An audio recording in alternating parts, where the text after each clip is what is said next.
What's going on, everybody? We're back with the Real Bodybuilding Podcast. This is episode 133, and I'm here with Mr. Dan Garner, Performance Lab Analyst. How are you, sir? I'm doing great, man. Thanks so much for having me on. Well, I messaged you a while back to have you on, and we kind of went back and forth with dates, and then I got sick, and then finally we're able to make it happen. And I think one of the things you said that was important, and this happened after I messaged you the first time, was Sean Roden passed, and you said, I think now is a great time to do this. Yeah. And I think so too. I think we can give people a lot of good information. Can you tell people a little bit about what a performance lab analyst does?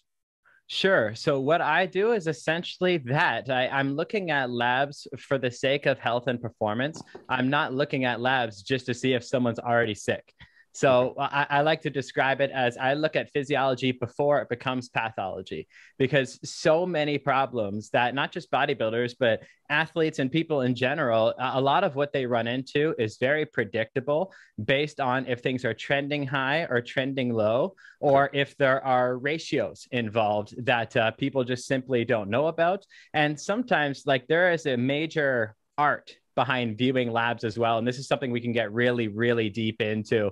The fact that a lot of people simply don't know what they're looking at. They don't give how much credit is deserved to the complication behind something such as endocrinology, behind blood chemistry, behind keeping somebody who's 300 pounds as healthy as possible. These things are extremely nuanced, extremely context specific. So what I do is I'll just tell you right off the bat, I look at absolutely everything when I take on someone new. So what I do is not for everybody, because I look at hair, urine, saliva, stool, and blood when I make a meal plan, or when I'm tracking somebody's health from a year to year or month to month basis, depending on what's going on. So I'm looking at absolutely everything to optimize health.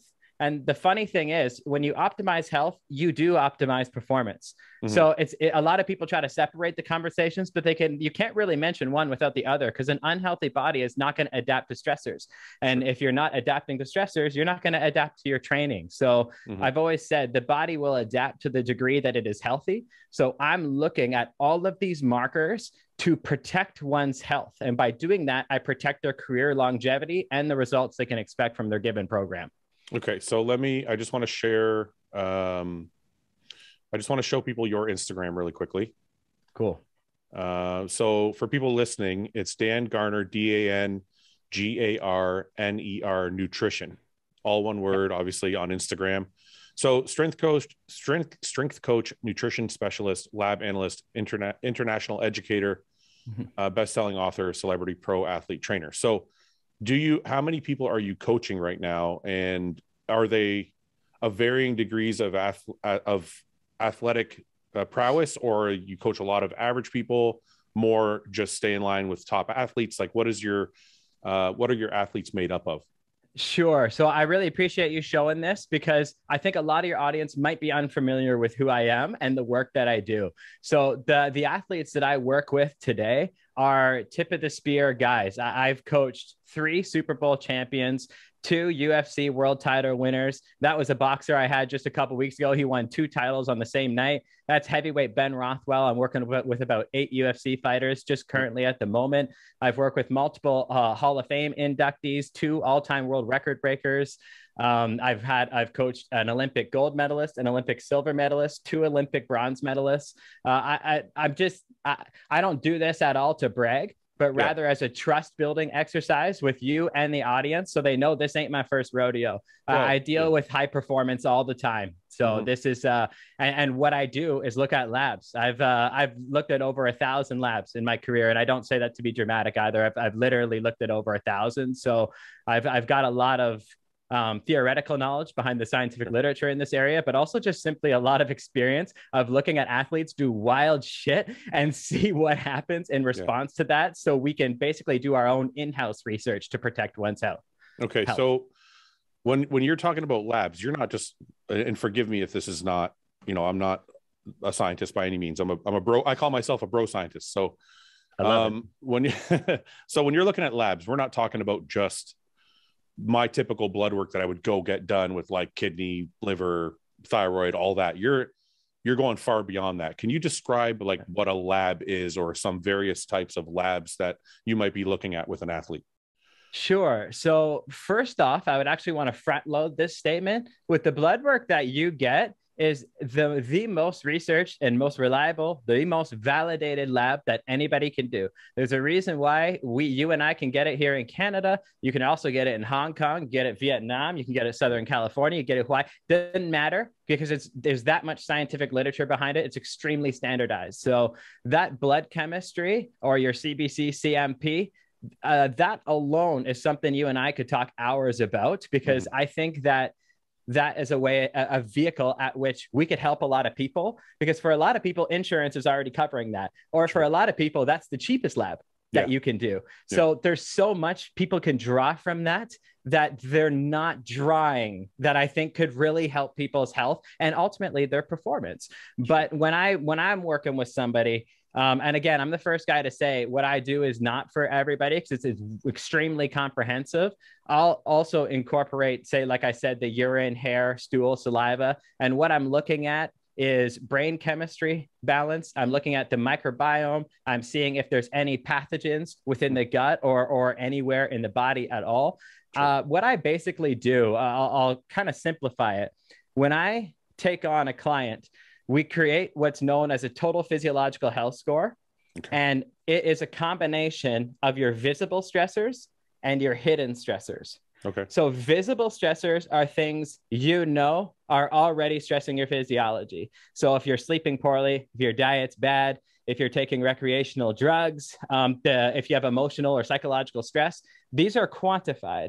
And then we also quantify hidden stressors. So if there's a disruption in the microbiome, if you have a pathogen, if it's a parasite or a bacterial overgrowth or yeast, if you have a hormonal imbalance, if your liver is under stress, we quantify what we call hidden stressors, because you never know hidden stressors until you look under the hood. Yeah. It's just, that's how I like to explain it, because people have no problem getting their car tuned up once a year, but the vehicle that they have to live in for the rest of their life, they never get it tuned up. They don't even look at what's going on under the hood. Yeah. So I quantify the visible and hidden stressors to create a total physiological health score. And then that basically reverse engineers their program design, because it's built upon eliminating stressors. And when you eliminate stressors, you improve one's ability to adapt from training and their health at the same time. Okay. So there's a ton of information that you obviously can provide. So I'm going to pull out my notebook here. Sure. And I want to go through one at a time.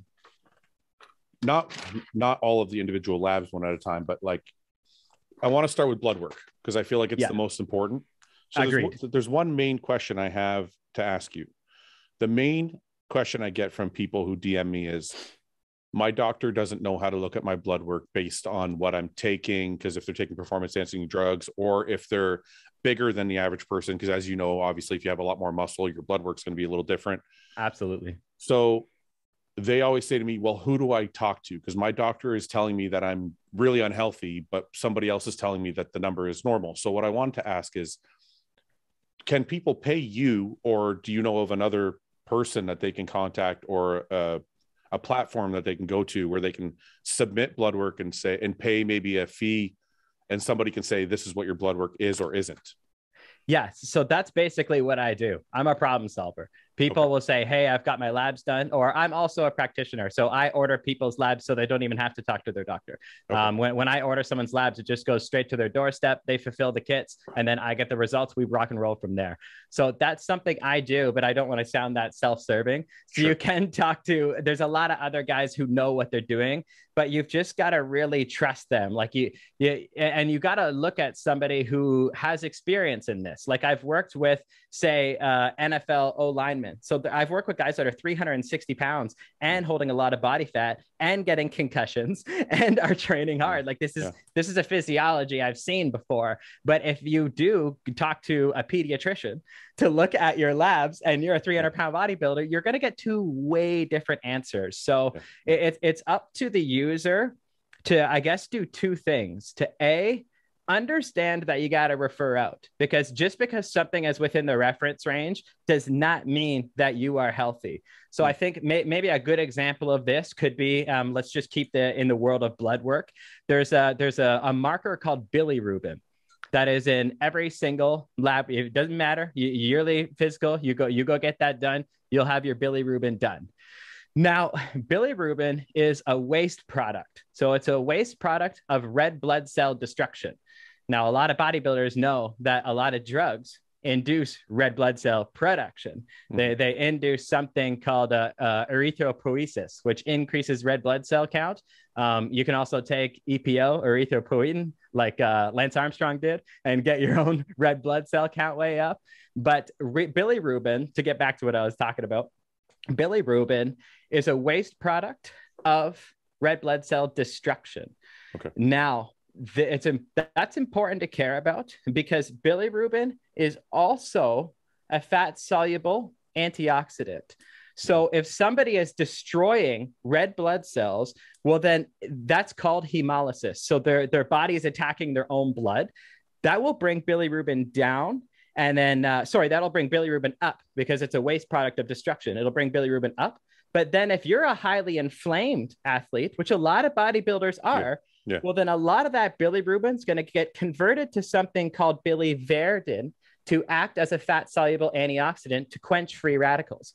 So red blood cell destruction brought bilirubin up. Yeah. But because you're inflamed, it brought bilirubin back down, because half of that went to go quench the free radicals that are in your body. So now it, sorry, one more thing. So so now it looks normal. Yeah. And we're not even going to pick it up that it's destroying red blood cells, or the average person won't pick it up, because red blood cells, if they are being destroyed, they would be lowered. However, EQ, anadrol, that drives red blood cell count up. Sure. So red blood cell count and bilirubin can be normal in a state of hemolysis. So you've really got to respect. If there's one lesson that I could drive home to the listeners, it's that this isn't something you can do part-time. And it's the vehicle you have to live in for the rest of your life. So don't look at it and say, my reference ranges are normal. Yeah. You are potentially, I don't know who's listening, but like if you're taking drugs, it's not a normal physiologic state. So the reference ranges no longer apply to you, my friend. We need to take a deeper look at this and understand what's going on. So that's kind of just a good example from the blood world of how much people need to pay attention to this kind of stuff. So that's a great point. What I can relate to that is I sat down with Dr. Scott Stevenson, and he was telling me, he was going over some of my blood work with me. Yeah. And I said, and like you said, you can't do this part-time. I do it part-time. So I literally go on Google and I read about what the normal is and blah, blah, blah. And then I look at my numbers and I'm like, that's not how I did it. Like I had my doctor look at it with me, but of course, before I talked to my doctor, I would kind of look and reference it myself. Yeah. And so I'm sitting with Scott, and cause I had went to see John in Columbus, and Scott pointed out to me, he's like, look, that looks bad, but in relation to this is good. So the point he was making to me is all the blood work is in relation to each other. And I think that's your lifestyle. Yeah. And I think that's something bodybuilders don't look at. They could be like, well, this number is really good, but in relation to this number that's really bad, it makes it that much worse, or vice versa. So anyway, so just making a point that it's important to talk to somebody like you so they can see the whole picture and not just the one number they're trying to look at. For sure. Albumin's another really good one for us to kind of just use as an example here so people can understand this depth more, because what you just mentioned is what most people do is they will treat lab work kind of like a recipe cookbook.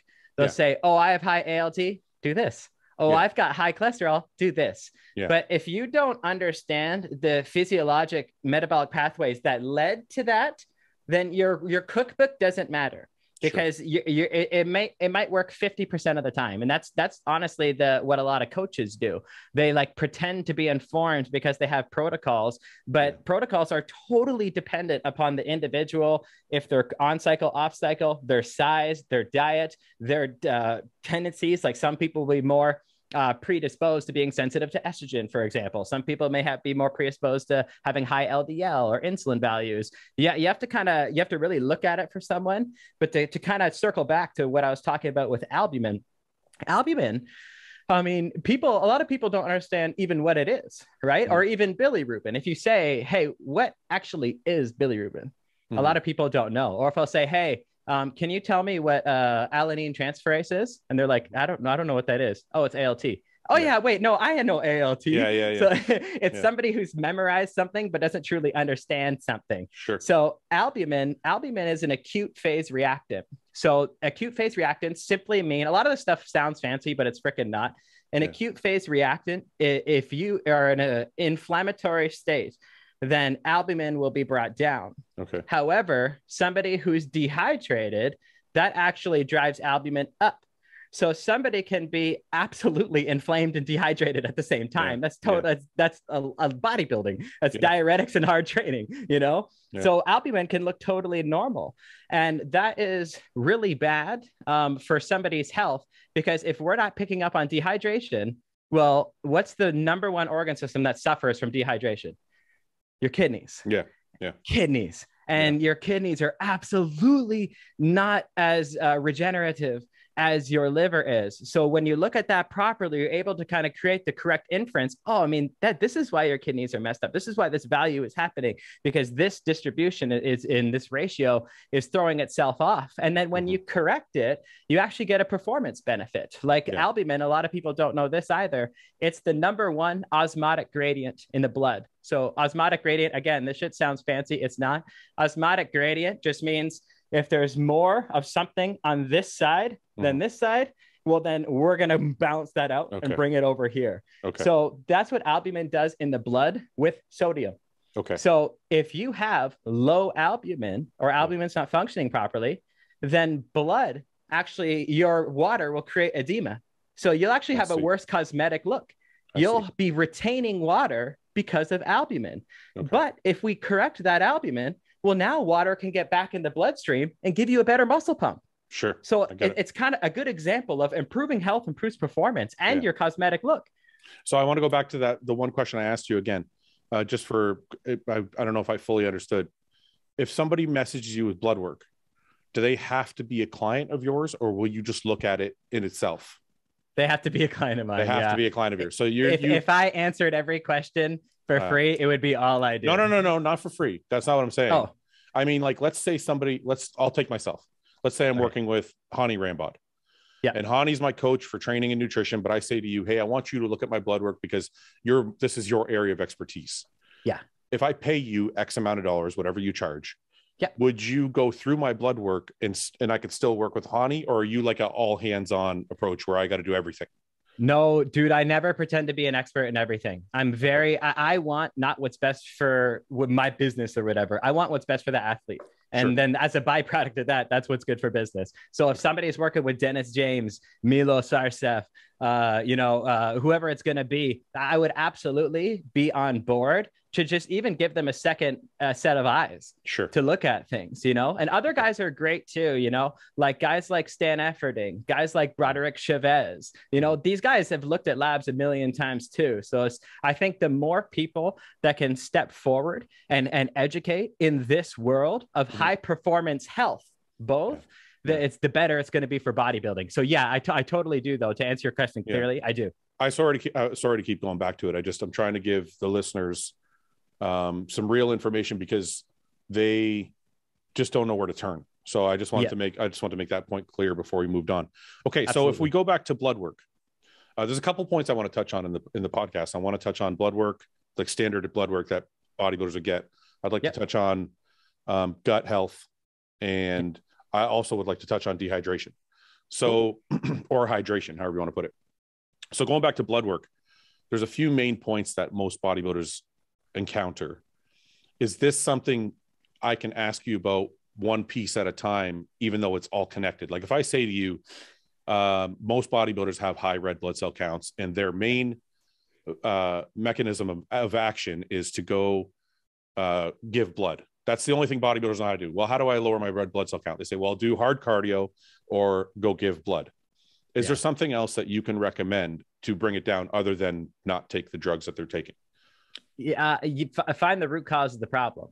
That's what it is. So like other things can drive red blood cell count. Yes, drugs drive it up, but dehydration also drives it up. And then certain blood issues like conditions actually drive it up as well. So what I do and what I really take pride in when I look at someone's labs is I identify a root cause to a problem, because a root cause always leads to several symptoms. And your ability to identify that root cause and cut it off is what's going to get rid of all this messiness, because you're not necessarily have high red blood cells because you haven't given blood yet in the last 6 months. Like what's driving that up?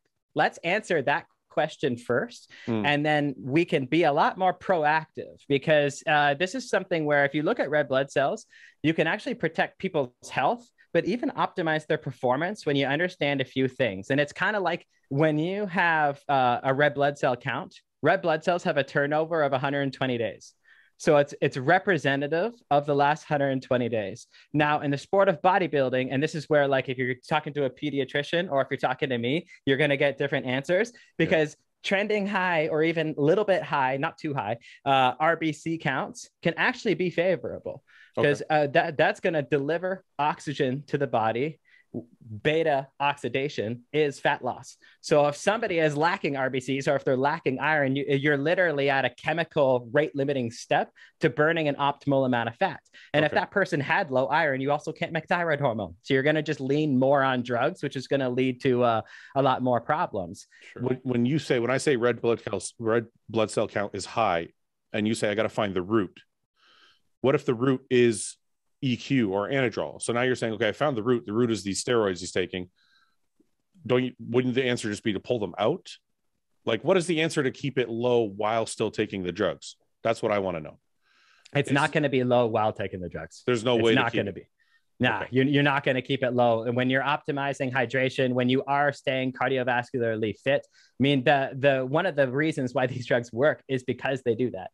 So keeping that low is not necessarily advantageous. It would be not low, but in a healthier range is what I'm asking. Yeah. So then my answer to that would be to keep the dose at a respectable amount. That's based upon your ability to train properly and remove other hidden stressors from your body that are limiting your ability to properly adapt from training. So therefore, you're relying more on drugs for your growth, if that makes sense. It does. What other stressors could apply to the body to raise red blood cell count? Like, I just want to know what else I could be doing, not me personally, but what else could the person be doing?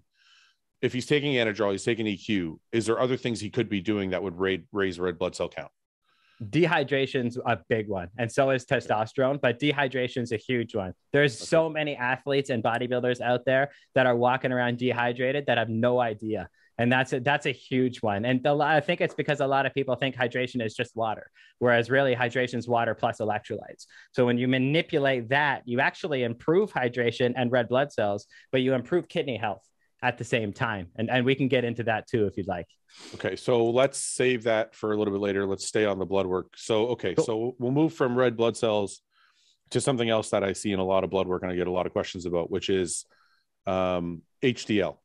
So a lot of bodybuilders have low, good cholesterol. Well, if you want to call it good cholesterol, right? HDL. Yeah, so is there a way to, and usually it's from, and you can correct me if I'm wrong, because I'm not an expert in any of this, but usually it's from taking too many anti-estrogens or just taking anti-estrogens in general. So is there a way, if somebody has to take an anti-estrogen, is there a way to increase HDL while taking a Nolvadex or a Arimidex or anything of that sort? So you wouldn't necessarily need or even want to increase HDL. Maintaining inflammation in proper healthy levels will absolutely do that. But this is a situation that kind of is a callback to our beginning. I'd be more looking at if somebody had low HDL because of taking a mass amount of anti-estrogens for whatever reason, well, then I would actually want to look at lowering LDL. So that would be my way to offset, so that maybe they're both here, but then at least the ratio stays the same when they're both here. And, so you're more focused on which is obviously I should have figured that, but you're more focused on the ratio.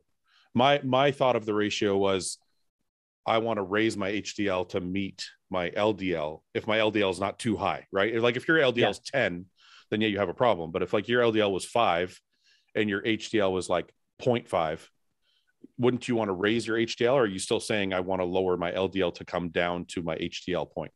I would be first looking at why is cholesterol messed up in the first place. So Okay. that would be, we want to answer that question because, for example, insulin activates an enzyme called HMG-CoA. HMG-CoA is what creates cholesterol. So that's actually, when you take a statin drug, they inhibit HMG-CoA. That's what it does, so that you don't create more cholesterol.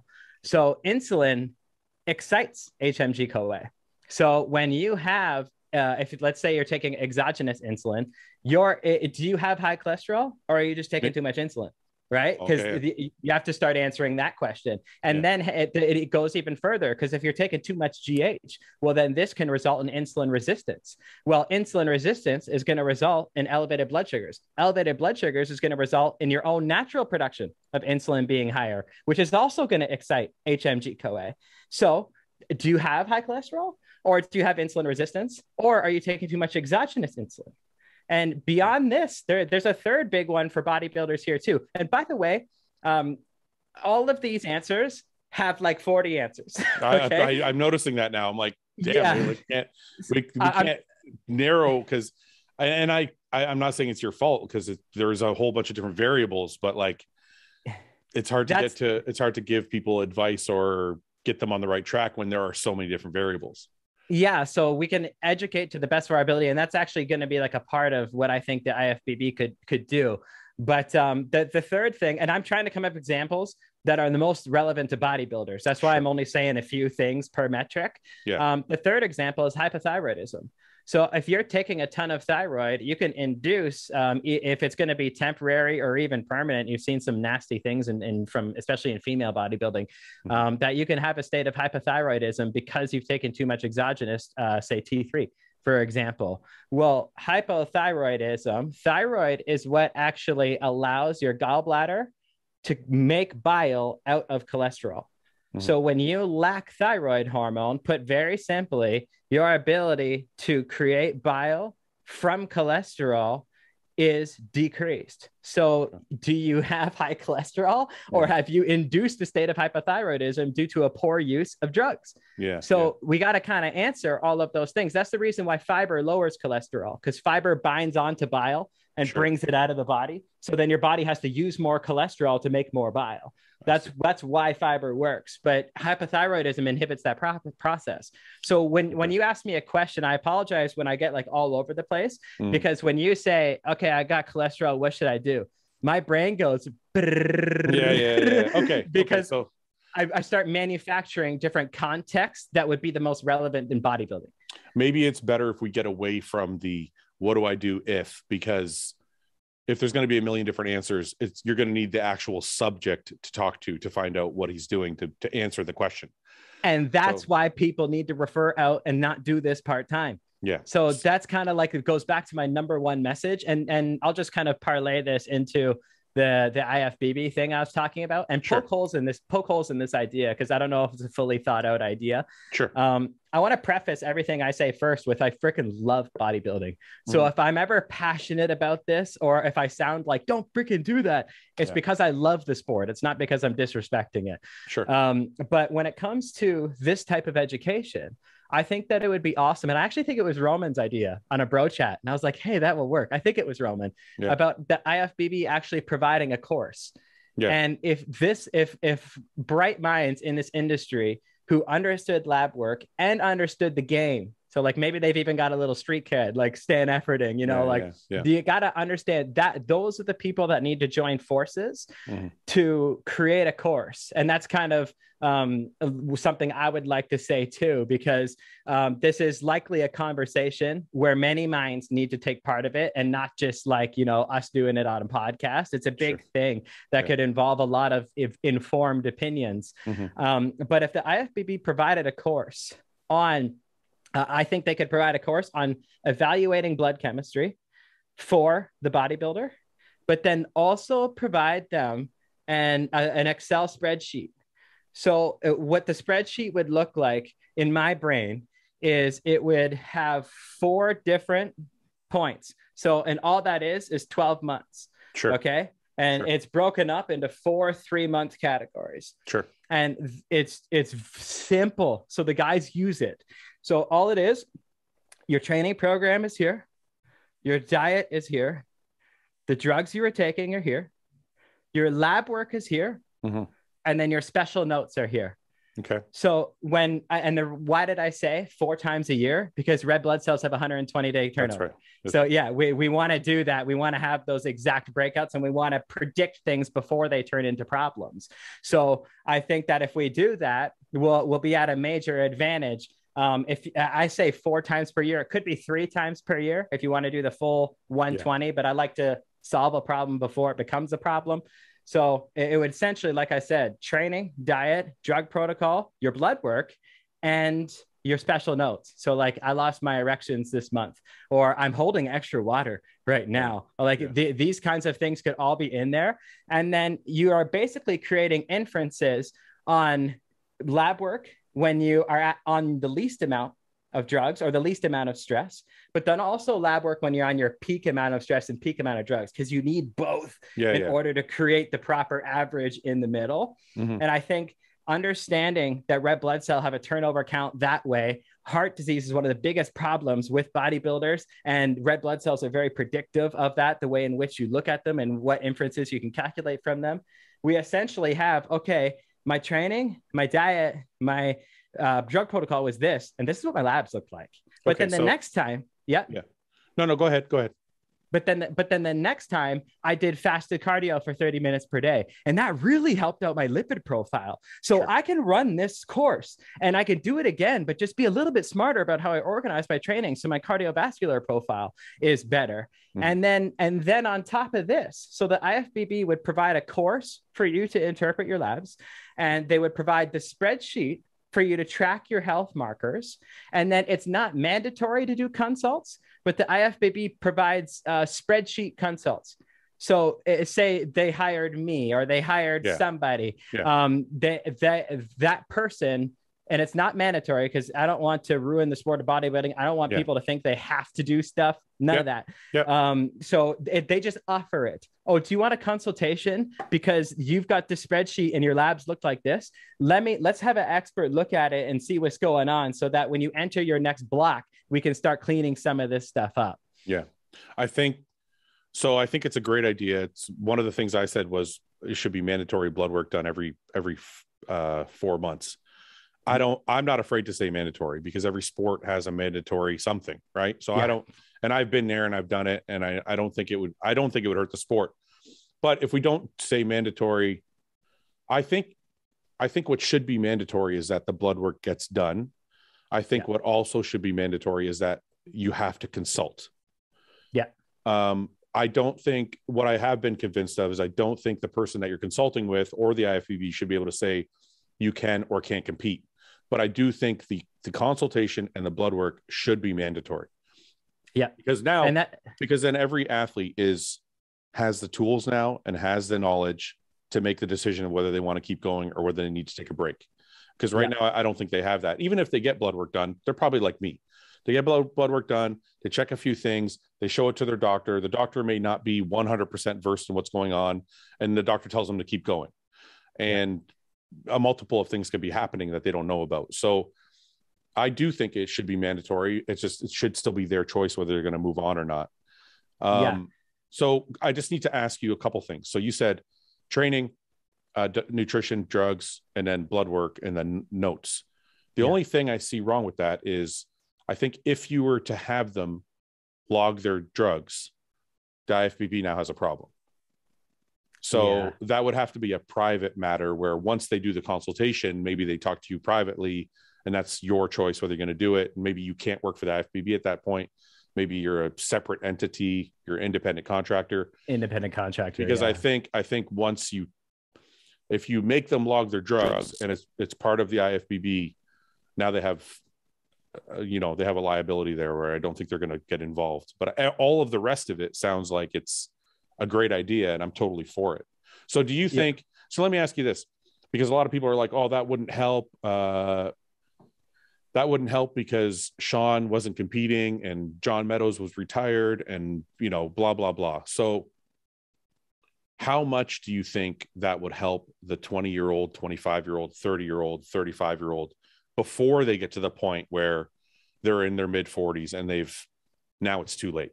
Yeah, you answered the question, my man, because you're giving somebody insight to physiology before it becomes pathology.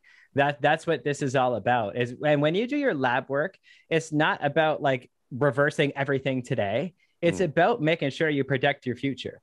That's what a lot of this is about. So if a 20-year-old is now undergoing mandatory lab work, then they're forced to know, because there's a lot of guys who don't want to know. Like, I feel amazing on this stack right now. I'm holding water, but I'm strong as a house and I feel freaking good. A lot of those guys, there's a character profile where they actually don't want to know how bad your lab work looks. I've been there. Then what do? They look at their lab work when they're on nothing. And they've come off and like, oh, I'm healthy. We good to go, baby. I've been there too. Yeah. So that happens a lot, man. So I think that if you were to catch these problems, because I said at the beginning of the podcast, many problems are problems 10 years before they manifest into pathology. So if we started doing labs on 20-year-olds, on 25-year-olds, well, then they wouldn't say, holy shit, when they were 35 or 40, because we would have caught that problem. So I'll give you a perfect example. And this is what I've tried to express to people on the podcast, on other podcasts I've done, is blood work is a long-term thing. People think it's very like, well, I took this PED today, tomorrow my blood work looks bad, but once I stop the PED, my blood work's going to look good again. That may be true, but not over an extended period of time. So what I try and tell people is, and from my own experience, had I had someone like you look at my blood work at 30, I've experienced a reduction in my kidney levels now at 43, because I had high blood pressure from 30 all the way to 40 before I finally got on blood pressure medication. I had a good enough doctor that told me, hey, you can still bodybuild and take blood pressure medication. So had I had somebody like you at 30 say, yes, your blood pressure is high, take this, and it will help you for the next 10 years. At 43 now, my kidneys may still be in peak condition. So I'm just reiterating the point that you're saying is, if we can get somebody who's just starting at 20 years old, they just turned pro, or even in the NPC level, because amateurs, people don't know this, but amateurs are dying also. And dude. Yeah. Like so here in Canada, like I'm so sorry to cut you off. No, go ahead. Here in Canada, like we've got the London, Ontario show, the Stratford show, the Toronto show. There's there's shows all over, and there are people who have no chance of becoming an IFBB pro, taking insane amount of compounds. And it's like that's absolutely happening at not just the NPC level, but at like the regional, local high school. It's crazy what's happening, and education's got to take place. So I think even if we can go to an amateur level, I don't know, maybe you start at the nationals. I don't know where you start, but if you can start implementing this, people will get used to it. And the thing is, I don't think everybody's going to listen. Let's say it's you, for example. You're the guy they're consulting with. Okay. I don't think everybody's going to listen to you. I mean, shit. When I was 25, if you would have told me, hey, you got to stop bodybuilding, this isn't going to change, it's only going to get worse, I'd probably been like, well, I don't want to talk to you anymore. And I would have kept, because I didn't start being responsible till I was 35. That's when I really started to go, hey, you know what? I'm getting a little older. You know, when you're 25, you feel like you're invincible. Yeah. So there are going to be those people that are like, I don't care. But I mean, it's still better to inform them. At least then the federation is doing their part. They're That's what I think too. We tried. Yeah, we tried. We told you, you took a course, you did your blood work, you've been doing it for 10 years and you ignored it all 10 years. We can't help you at that point if you're going to ignore it. So, I'm glad you. So do you think, and I don't know if you know the answer to this, but if they took away the drug profile that you were talking about, is there any liability to the IFBB if you're an independent contractor and you're only consulting? If there's a liability to the IFBB, if I am an independent contractor consulting for their athletes on keeping them healthy on drugs? Well, no, you're not talking about drugs. You're looking at labs. They're providing you with blood work. Yeah. And you're looking at the blood work only and saying, these levels are this, these levels are that. This is what you should be doing. Yeah. But without talking about drugs. If you're not talking about drugs and you're also an independent contractor, Do you know, I mean, maybe there's a lawyer that watches that can answer in the comments section. Do you know if there's a liability issue there or not? I don't think so. Like, but I'm not a lawyer. I don't pretend to be. Yeah. So like a lawyer, please answer us in the comment section. But I feel like if, I don't know, maybe it's the IFBB-HS. It's the International Federation of Bodybuilding Health Society. So it's just focused on health. Different. Yeah. It's different. All I want to do is look at your labs and tweak your diet or whatever it's going to be, inform you about some things in order to increase your career longevity. Yeah, I think it's a great idea. Is there another suggestion that is easier, or is that you think the best course of action moving forward to keep the guys a little bit healthier, or at least informed about being healthier? Yeah, I mean, that's what I came up with. And like, that's why I said, feel free to poke holes in it, because I'm not sure if it's a complete idea, but I feel like if they like, the guys don't even have spreadsheets, you know what I'm saying? Like, they've got no idea. If you have like a problem and you don't track what's going on, you are guessing. Yeah. So like, I really think and the spreadsheet's not just to identify a problem, it's to predict problems. Sure. Because let's say we looked at your spreadsheet during pre-contest. Oh, wow, your values here were off. So next time, your next contest, we can accomplish a similar thing through a different metric so that doesn't happen again. So it's just like, it's predictive and informative as to what's currently happening. So I think the spreadsheet, and then with the IFBB, do you have to like register every year? Like, do you pay for a card or something? Yep. So maybe the course.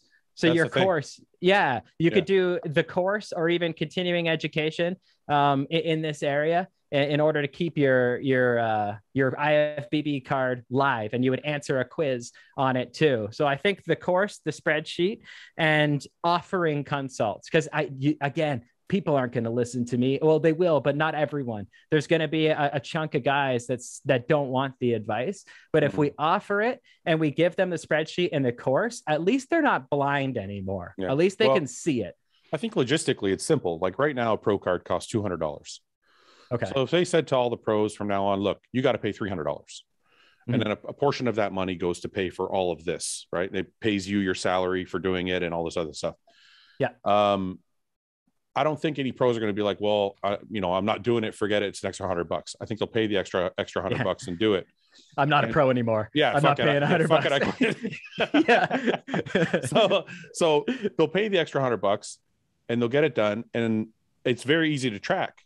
And I don't think the consultation should be, I don't think they should be optional. I think it should be, look, if you're going to compete, you take your health into your own hands, but we're going to make sure that you've talked to somebody.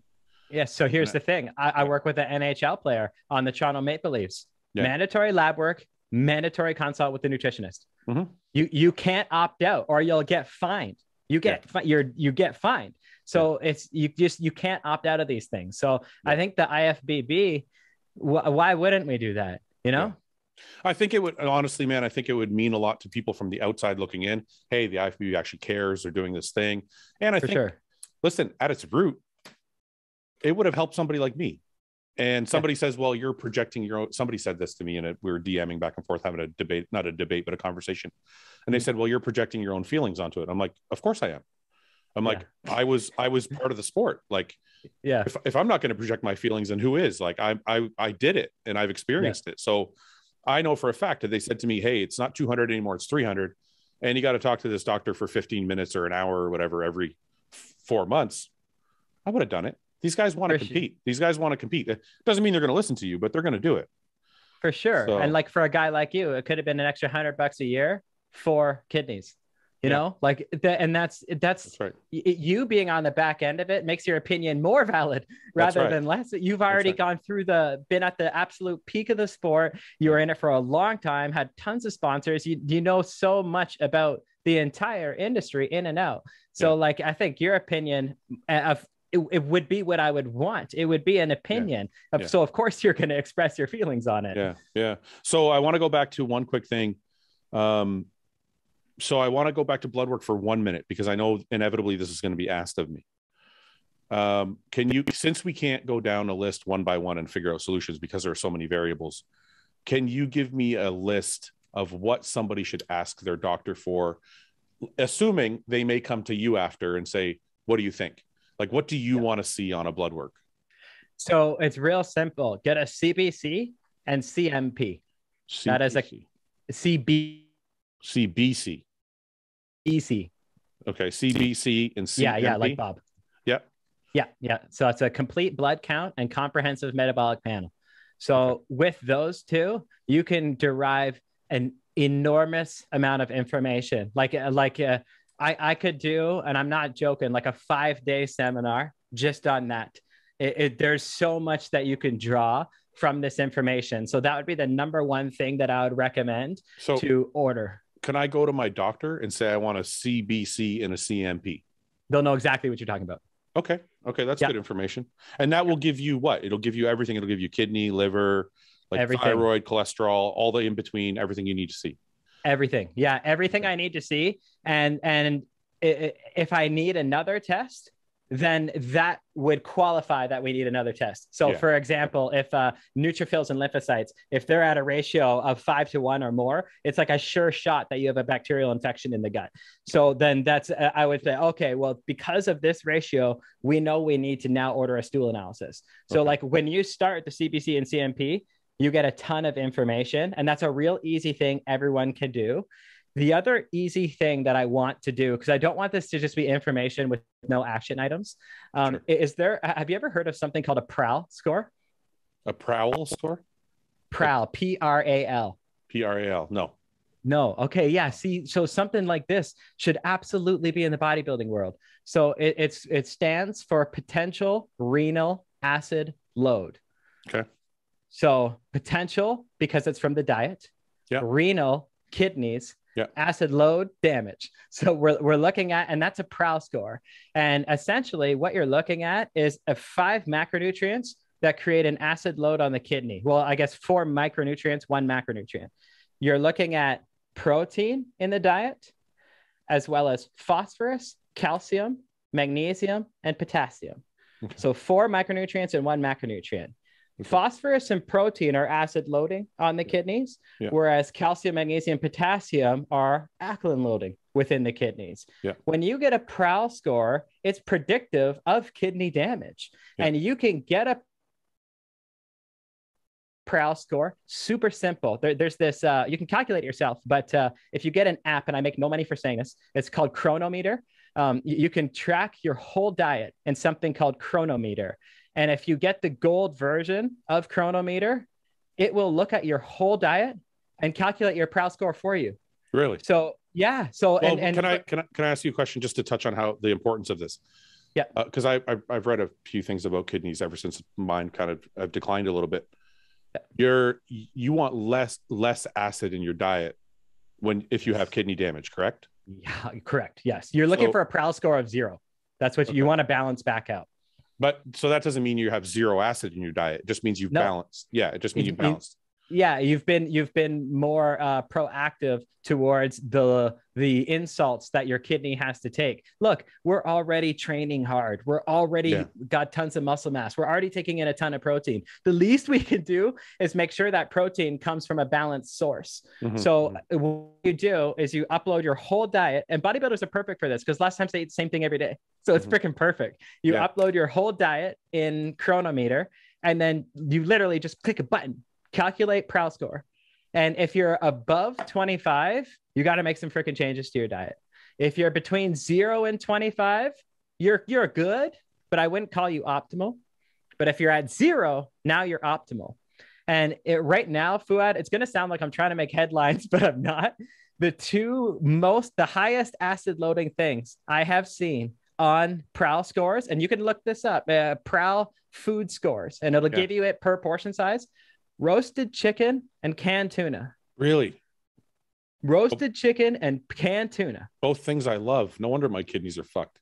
The absolute, they're all the way on the end of the spectrum for your PRAL score. Yes, absolutely. So then if we switch this to say something like salmon or even eggs are real close to 0. Yeah. When you switch these things, you're getting protein, you're getting amino acids, you're getting anabolism and anti-catabolism. You're getting the things you want without the things you don't want. Sorry, go ahead. Sorry. I was just going to say that it's very simple and actionable, and people don't know about it. So that kind of thing is just like, yo, let's get this PRAL score out there. The scientific evidence is irrefutable. So let's start rocking and rolling on this, because you can put it in an app. It's not even like you need to call me to do it. Yeah. In the book I was reading about kidney health, it was talking about whitefish being like a less acid load on the kidneys. So that was kind of one of the things and I actually did say something about chicken, but I just wanted to pull this up. So Chronometer. Yeah. This is the page. This is what you're talking about? That's exactly what I'm talking about. I make no money recommending this. Okay. So if I put my diet in here, this is the app here. Yeah. That's pretty. So I can put my diet in here and give me my PRAL score. Does it give me anything else? Yeah, it gives you all your macros. It gives you even all your micros, which I think is super cool too. So you're able to look at the macros, the micros, and your PRAL score, and a bunch of other stuff. That's really cool, man. I appreciate you sending me this. And I didn't know anything about the PRAL score, which is crazy because I have a sports doctor who, has been working on, and I have a nephrologist that's never mentioned this to me before. See, that's wild to me, dude. That kind of stuff that's why I get so passionate and I start like yelling into the microphone instead of talking, because I almost feel like it's like a purpose. I'm on this planet. There's people, sometimes I'm looking at scientific literature and I like rub my eyes. I'm like, how isn't anyone talking about this? This is crazy. Yeah. So I guess it's so easily actionable. And I want to get this message out there, which is why I DM'd you, man, because it's stuff. You've got an amazing platform and we need to get people the right information. So the kidney health book I have almost seems like the guy, when he's writing it, I can't remember the name of it now. I have it somewhere here, but the guy, when he's writing it, is talking about it as if he's a quack. Not he's a quack, but he's looked at as a quack. And his whole premise behind this book is the low acid diet for kidneys. Yeah. And no person I've talked to yet has said to me anything about a PRAL score or a low acid diet. And when I've talked to my nephrologist about diet, he's been like, oh, you're okay. Just keep doing what you're doing, because my trend isn't moving. Like I've been pretty stable for like 3 years now, which is, they look at a trend more than anything, I guess. Yeah. And he's like, you're okay. Just keep doing what you're doing. But never did he say we could improve this by lowering the acid in your diet or anything like that, which is very strange. Yeah. I wouldn't be that easy on you. I would say, I'm just going to be straight up. I would look at your diet, and since you have a history or at least a predisposition to having kidney problems, why would we add more on top? Yeah. Why? Well, I'm going to send you. It's cost benefit analysis. I'm going to pay you and send you my blood work after this. All right. You can shred it. No, let's do it. Yeah. Okay. So no, I appreciate you telling me that, but we can move on to something else. I'm actually fascinated by that. So I almost want to do a whole podcast just on that now, but we could do a whole podcast on like all of these things. Yeah, maybe we'll do that. Maybe we'll do a series on that'd be fun stuff. But when we're talking about gut health, I know a lot of bodybuilders have gut problems. They have either a distended stomach, or they have bowel movement issues, or they have a number of different things. So when we're talking about gut health, guys, number one tool is, I took some extra probiotics and that's supposed to fix everything. Can you, I don't even know how to ask the question, but I'm like, where do we start with gut health? Like what are some simple, basic 101 things that we should be looking at? And then I can kind of go from there. Okay. So let me kind of I'm going to make a statement before I answer to qualify why the answer is the way it is. So a lot of people with gut health, they're the worst for treating symptoms. And something I always say to my athletes is that the symptom is never the problem. The symptom is only ever the result of the problem. Okay. So for example, if somebody has acid reflux, or most people know it as heartburn, what do? They're going to go to the local pharmacy. They're going to buy Tums, because that's an antacid, and that's going to suppress that acid secretion. That is what most people are going to go, I'm done. I got no more heartburn. But my brain works differently. I'll say, why was there acid secretion in the first place? Yeah. Let's answer that at the root causal level and eliminate that hidden stressor from the physiology, so this person can function normally in the absence of medication and supplements moving forward. Mm-hmm. It's not normal for the body to shoot acid up your esophagus. This is not a normal function. So if anything, that's a cry for help. That's your body's signal saying, hey, something's wrong. And if you silence that cry for help, well, now who knows what damage is going on beneath the surface, because you've just eliminated the only signal that your body could give you that something's wrong. So what does this look like in supplementation? I take my probiotics and I feel good as long as I take them. Yeah. But when I come off them, I feel bad again. Yeah. Well, you're managing a symptom, because the problem never went anywhere. The moment you came off the probiotic was the moment it turned into a problem again. Yeah. What do people do? Oh man, I'm really bloating. I think I need digestive enzymes. No, you don't. Digestive enzymes are going to act to work as a symptom manager for the root cause problem that you're currently ignoring. So what I like to do with true gut health problems is identify what root cause is currently there. What do? I look at urine and stool analysis to truly identify, because sometimes you'd be amazed at how many people have real problems. I'm talking probably 30-40% have bacterial, parasitic, worm, yeast, something going on within their gut. And I want to look at that and I want to see what's going on and solve it at the root causal level, because a lot of people think that just because something's common, that it's normal. I wake up with abs, but then I'm bloated at night. Common, not normal. Your stomach should not do that. I have farts that could peel the paint off the wall. That's common, but it ain't normal. Bloating, distension, belching constantly, loose stools, or constipation. A lot of these things are super common, but it does not mean they're normal. And I think a lot of, I have to interrupt for 1 second. So I understand what you're saying. They're not normal, but are they normal in the context of bodybuilding? Because it's not normal to eat 400 or 500 grams of protein a day. It's not normal to eat 4,000 or 5,000 calories a day. It's not normal to eat every 2 hours. So nothing we're doing is normal. So is it possible to live the bodybuilding lifestyle the way I don't know, you're supposed to, and still have a proper functioning gut biome? Yeah, you absolutely can. So what I'm referring to is when someone has symptoms where they're like, okay, something's wrong. And that'll definitely happen. Like if you have even a small meal pre-workout and then you still feel bloated, gassy, distended, that's not being digested and assimilated properly. So I think that some symptoms are highly predictable. When you actually look at the scientific literature, you should be farting less than 19 times a day. So if somebody you have some people who will fart 5 times an hour, like, and brutal ones, you know what I mean? So like what I look at are essentially trends, because I think bodybuilders should be trending high for certain things, but there's absolutely a point of a threshold that you shouldn't be going past. And I think a cool thing that would be valuable for the listeners, believe it or not, is just pure L-glutamine. Glutamine, there's 3 layers of protection that protect us from the outside world, gastrointestinally speaking. If something wants to enter the circulatory system, it's going to have to go through your gut bacteria, and then it's going to have to go through the gut mucosa, and then it's going to have to actually go through the gut cell lining. Glutamine improves the integrity of all 3 of these, and it's something that's not toxic.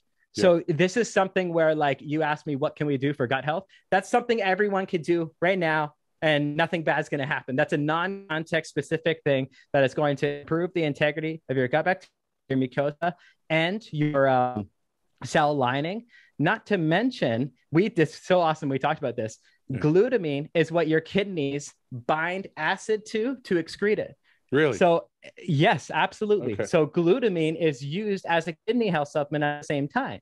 So if you want to take glutamine for the purpose of gastrointestinal and kidney health, 20 grams per day. 20 grams per day. Okay.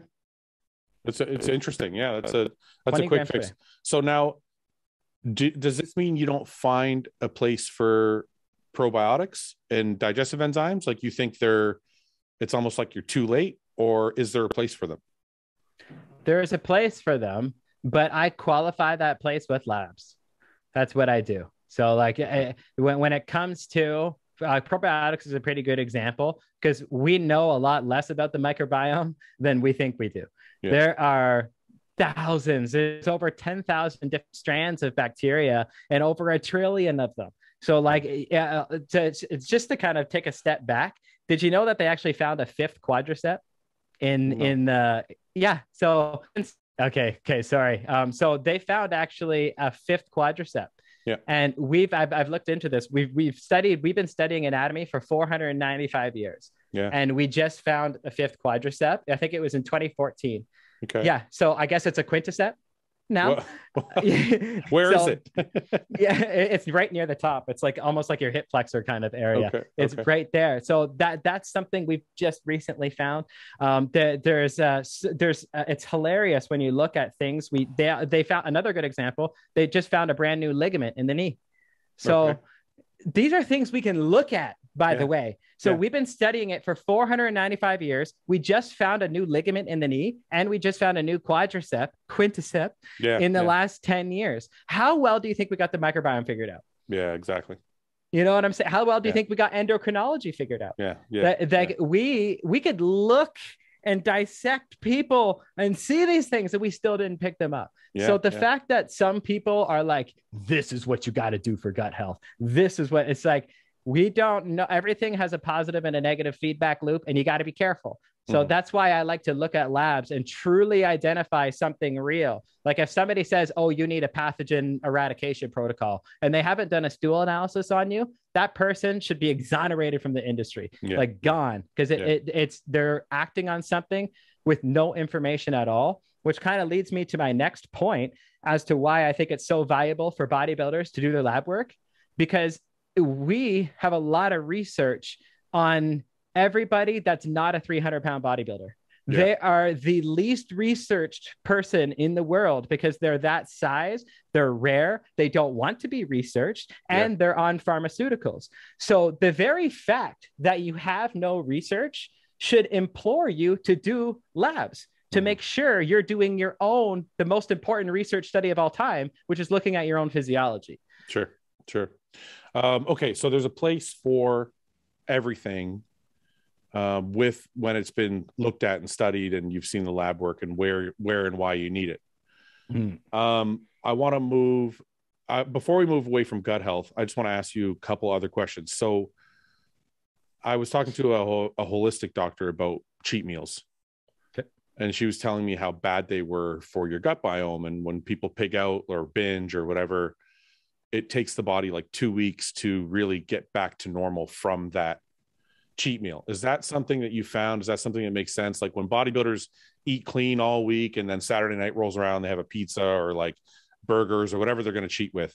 Is that really hurting their gut health, or is it something that their body can like kind of get through pretty quickly?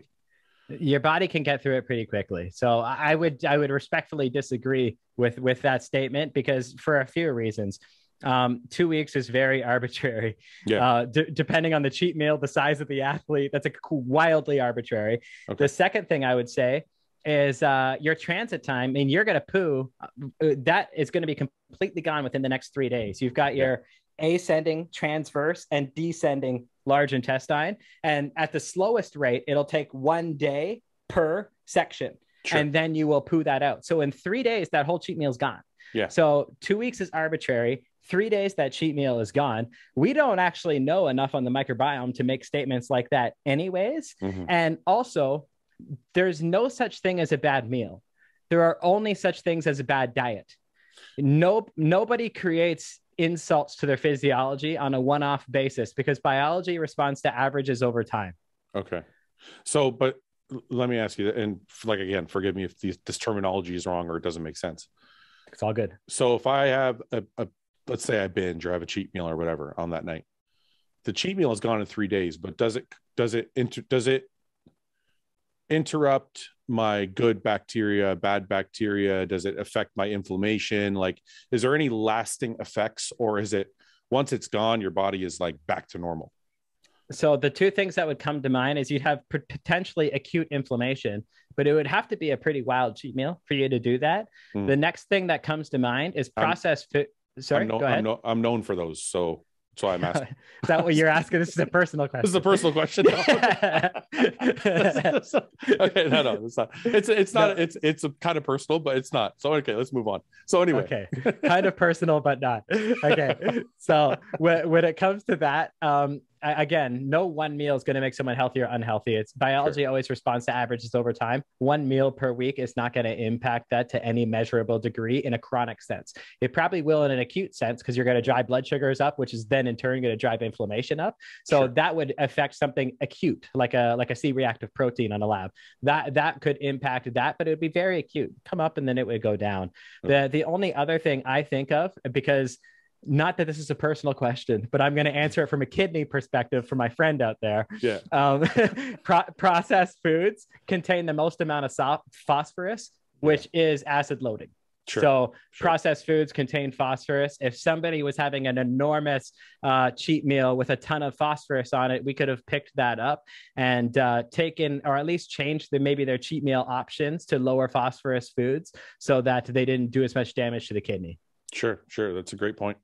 Okay. So moving from gut bio, actually two more questions on gut. Well, it's not really gut, but I have a friend who is big on metformin.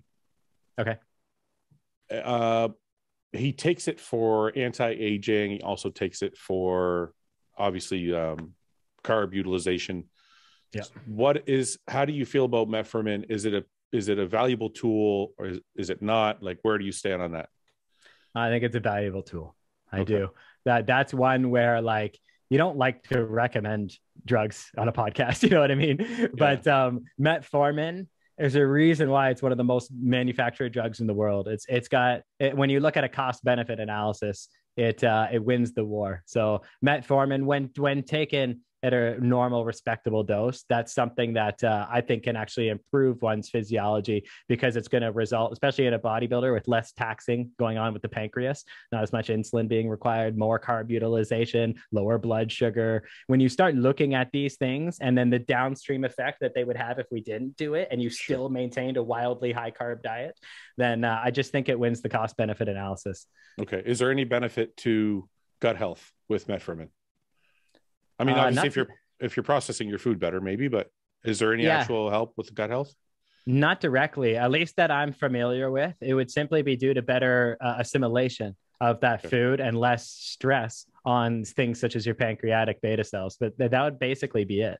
Okay. To my knowledge. And fiber, where do you stand on fiber? How is it something that people should be supplementing with? Is it people should be getting for normal food? Where are you on that topic? So I love fiber. I think that's a great question, because we're in an age right now where guys want to go really high carb, really high protein, but almost no fat, no fiber.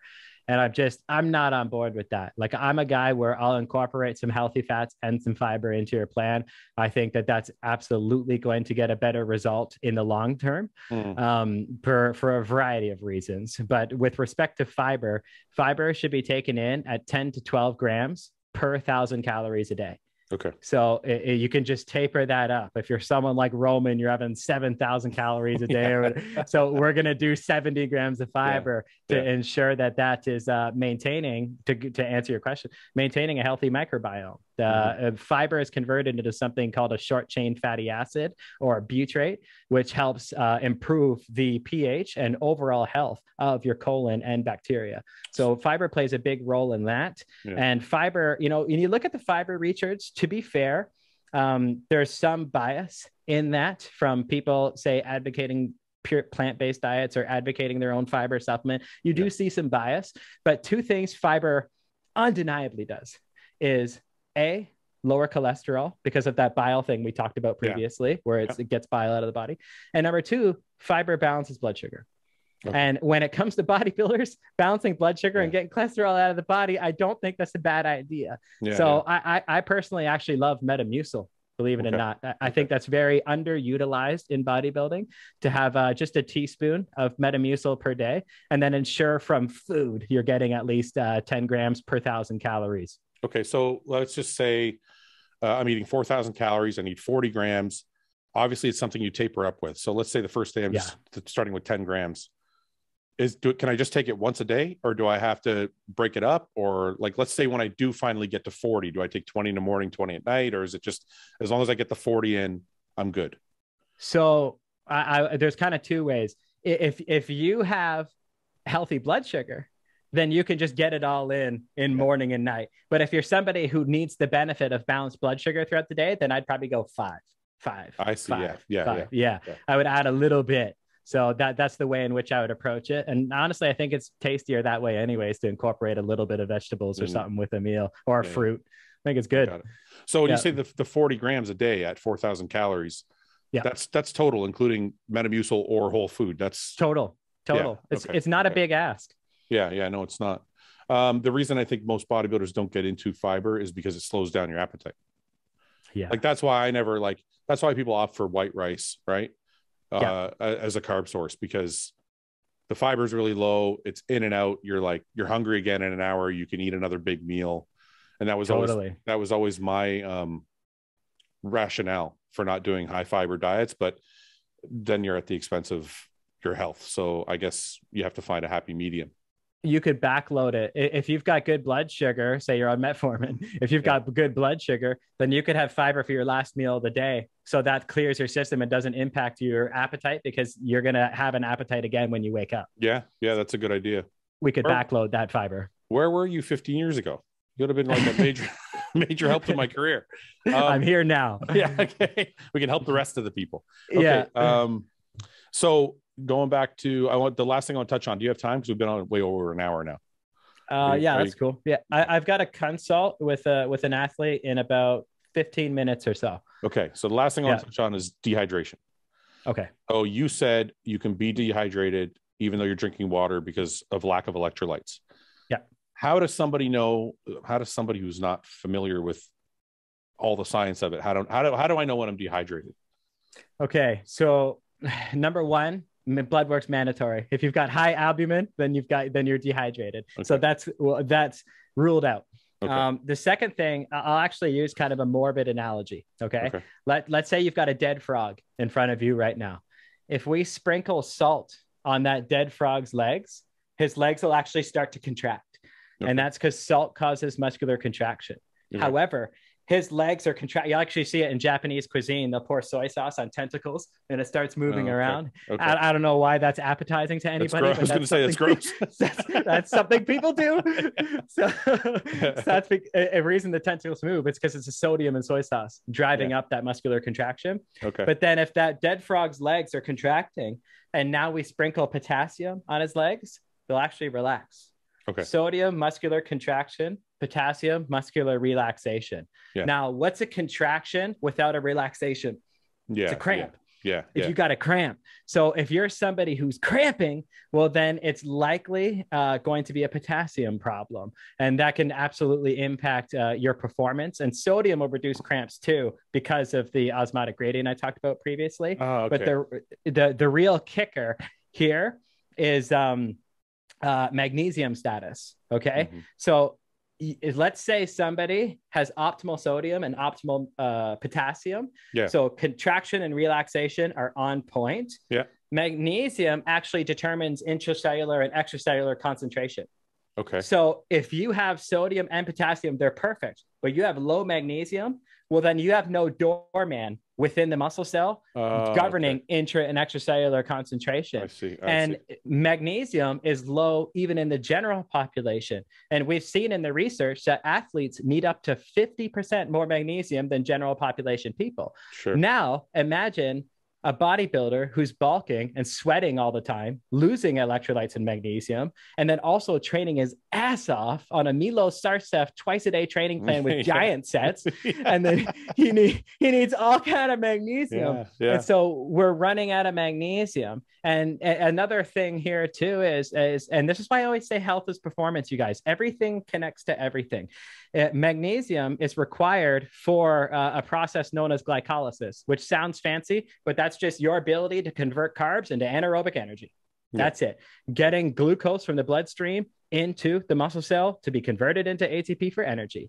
Sure. The moment you do this, and the details aren't important, when you get glucose from a bloodstream and bring it into a muscle cell, it turns into something called glucose 6-phosphate, and getting through that cell wall requires magnesium. Okay. So that initial process. So then magnesium also lowers blood sugar. Sure. And that's going to lower inflammation. It's going to, everything starts connecting to everything. So with more magnesium, I'm regulating my sodium and potassium status.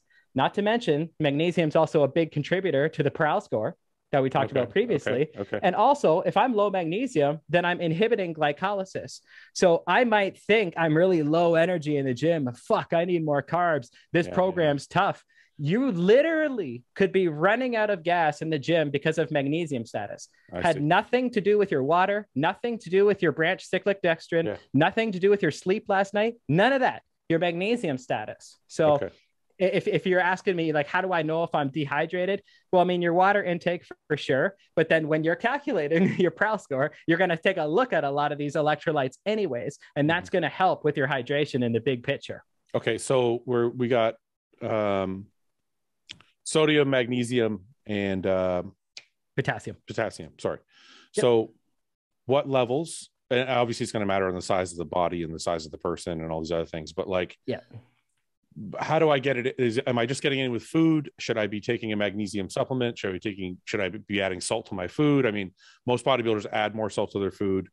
I don't know if a lot of bodybuilders take magnesium, and the potassium we're going to get from potatoes and bananas and whatever else. So so we're not adding a potassium supplement, but are we adding other things? Add magnesium. That's another one I would want everyone to do. How often and how much? Before bed, because it improves sleep quality, and 400 milligrams for men, 300 milligrams for women. Okay. So that's something I would want like absolutely everybody to do. Magnesium has so many positive functions in the body. And here's some other cool research that I've seen that's pertinent to bodybuilders, is that it's been demonstrated that if someone has low magnesium status and you take magnesium, ALT goes down. Oh, okay. So alanine transferase is an enzyme that's magnesium dependent. Well, that's your liver enzyme, correct? Yeah. Right? Right. Yeah. Just, okay. So you said water. Is there an amount of water that you can recommend percentage wise or based on weight or? Yeah. Anything? So what I like bodybuilders to do is 1/2 ounce of water per pound of body weight a day, not including training. So if you're 200 pounds, you have 100 ounces of water per day. Yeah. That's a non-training day. Yeah. And then when you train, that's when I want you to have your electrolytes. That's when I want you to drink water on an as needed basis, because there's difference between light sweaters and heavy sweaters. And that's when we got to kind of make the manipulations required to maintain performance for a long session. Sure. Okay. All right. I feel like I should let you go because you have a consult in like 5 minutes. Yeah. Listen, I could honestly talk to you forever. There's so many questions and scenarios we could run through. So if you don't mind, maybe we can do this again sometime in the near future, and we'll get into more targeted questions. And if we have to, we'll break it all the way down to like very specific blood, parts of our blood work or kidneys, livers, whatever we're going to discuss to help people. We can definitely do that, man. There's a lot I think you and I can do to create a positive impact in the industry. Okay. So when we schedule that though, can we schedule it like 4 or 5 times before I'd like to make sure that we schedule and then I cancel like 6 times before we actually, I had COVID. It doesn't, I'm going to feel bad for this forever now. But anyway, look, Dan, I'm really happy that we got this in, man. I think there's a lot of good information in our conversation. Is there anything or anybody you want to thank or say or anything before we go? Or anything you want to plug, any information you have coming out that people might need to know about? You'll be able to, I post content on Instagram is probably the best place to follow me, just at Dan Garner Nutrition, like you already said. I post information on there all the time. I just posted information on another applicable blood strategy for bodybuilders yesterday to calculate their blood viscosity, which is something that could absolutely save lives. It predicts heart calcification, and everyone's like, you got to get these, and it's something you can do before it's a problem. So like I post this stuff on my Instagram all the time. I do consults for this kind of thing, and nothing else, man. Thanks so much for having me. This was the freaking blast. Yeah, I hope people watching got a lot of information from it, and we'll definitely do it again soon, man. I appreciate your time. Cool. Thanks, buddy. All right, brother. Thank you, man. Thanks for watching. Please subscribe, share with your friends, and like the video. And if you get a chance, check out the description for all the different links to all the different places you can find Hostile and myself. And lastly, check out hostile.com for our new line of supplements and all of our apparel and gear. Thanks again for watching.